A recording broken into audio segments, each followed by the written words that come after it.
Nəhayət vaxt çatdı. Bu gün sənin uşaqlıqdan tanıdığın möhtəşəm dörtlünü tamamlayırıq. Ninja Spağaların sonuncusu Donatello. 1386-cı ildə Florensiyada anadan olan Donatello 1440-cı ildə tarixdə bir ilk imza atır.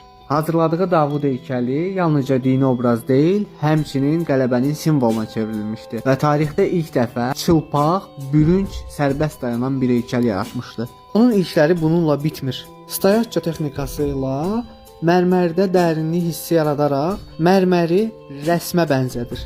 Yəni rəsm perspektiv sənətini heykələ yansıdır və daha bir ilklə o tarixi dramı bir heykəldə canlandırır. Magdalena tövbəkar əsəri intibah dövrünün gözəllik anlayışını tamamilə dəyişir. İçində inanılmaz bir güc olan, arıq, qırışmış, yaşlı bir bədən yeni ideala çevrilir.